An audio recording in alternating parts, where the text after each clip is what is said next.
Good morning, good afternoon, good evening, good night, depending on what time you're listening to us or tuning in. I'm Anirudh, and I'm here with another short take segment. This time, my guest, or the so-called celebrity on the hot seat, is I wouldn't call her a good friend because she hasn't yet given me that qualifier, but Smriti Menon.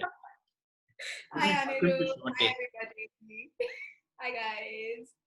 Wonderful. I What? already have her laughing at myself, so it's already a good start to this program. So, Smriti, we're going to start off with a few life hacks. All right. You're someone who's extremely articulate, well informed, self aware. So, this should be an absolute breeze.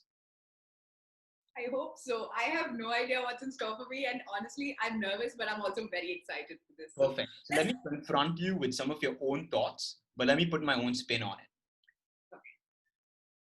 Quoting Smriti, I know their words are beautiful, but of their actions, love, beware. They will smile as they drain your blood. Smriti, Okay. you're someone who has a good grasp on people, and I suppose it comes with the territory in terms of working with multiple artists, clients, other stakeholders, and of course, friends and family. So, what is the lens you use to identify the good from the bad? I think, thank you. First of all, thank you for the question. But I think there is honestly no good and bad. I think the lines are sort of blur for every single person because let's face it, I'm bad just as much as I'm good, and so are you. So is everybody watching, right? So I really think more than anything else, identifying who is genuinely adding some sort of value or benefit, and I don't mean this in a transactional sense, who is genuinely of value to you. I think identifying what is serving you and what is not serving you from each person at a particular time is what's most important, at least as far as human relations and people in your life, whether like you said, it's clients, bosses, family, friends, your better half, your kids, whatever, right? So it's sort of identifying and working on that because not everybody is good all the time and not everybody is bad all the time. So it's more about maintaining a consistent amicability, for the want of a better or like a nicer word, but it's definitely about identifying what's serving you and using that to your benefit, because at the end of the day it's your life and your peace of mind. Well said, but you did say it in the first place, so I guess there were no doubts about that. So, moving on to the second thought. Sure. Growing up, no one tells you that it's the past that comes back to haunt you more than the dead ever do. And you let it. You're someone who seems to have this ability to put on a smile, to remain energetic at all times. And I've always confessed to you that I'm extremely envious of this attribute. So, how do Thank you not let the past haunt you?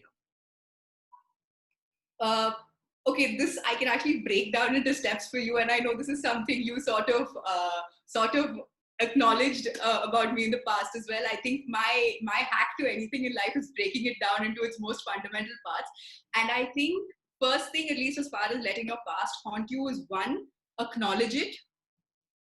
Two, identify what made it and what made you turn out the way it did. And three, if you have to make amends, make those amends. And four, make peace with it. Perfect. I mean, it's easier said than done, Smithy. I mean, not all of us have these superpowers that you tout, but we're going to try our level best. So, No, but no, but that's the thing, right? Like, even if you can't do it to 100%, I think just being willing to go through this 4-step process of sort of being of trying to do step one after step two, after step three, after step four, uh, in its due course of time, and allowing yourself to get through that is, or the willingness to do it is a great starting point. And everybody is at some point in all of their lives. I mean, I'm not perfect. I haven't let everything go yet. So yeah, just keep trying. absolutely. So, I guess the reason I asked you this question is because of the high degree of self awareness I attribute to you. So, I felt like this would be an interesting anecdote to discuss. The third and final thought, Okay. I look at guys falling for you, and a voice in my head, they shouldn't. Then I look at you, laugh, and blush, and the voice inside says, who wouldn't?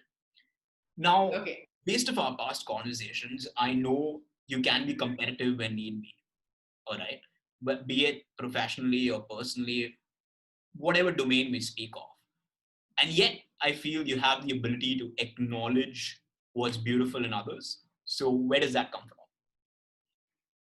I think a long journey of realizing that I am enough.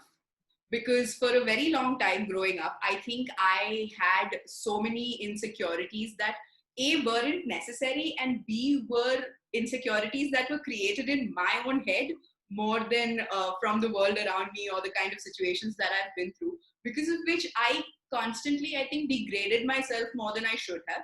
And I think this whole journey into acknowledging my good, my bad, and realizing that how I am and who I am is enough, at to where I am. Like I can always grow better. I think that made me realize that everybody is on that same journey, maybe not with the same obstacles, maybe not with the same purposes, and maybe not with the same circumstances, but they're all on that same journey and they're all trying their best. I think my fundamental motto in life is acknowledging that everybody is genuinely trying their best. None of us wakes up and says that, oh, I want to hurt somebody today. We don't do that, right? We genuinely are just trying our best. So I mean, unless you're a Marvel, or a super villain of some sort, and you're Doofenshmirtz trying to make the next Innator 3000. Unless you're that, you're not doing that. So yeah. Absolutely. I mean, either you're one authentic person or you should really try your hand at the movies, because if that was an acting job, that was brilliant. Where's my Oscar already? So those anecdotes, those life hacks were an introduction into Smriti the person. The second video that I'm sure you're going to watch is Smriti the professional. So May stay I please tuned. add something here? The Sure. last the last piece or the quote that you read out was actually a collaboration that I did with a very good friend of mine on my writing page.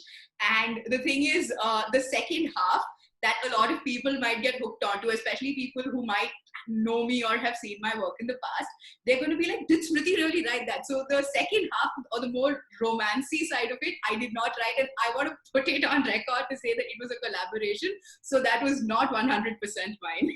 I'm not sure whether she's being modest or she really wants to detach herself with that second half. But in any which case, Smriti, thank you, and stay tuned for the second half of Short Takes with Smriti Menon. See you in the second one. Bye.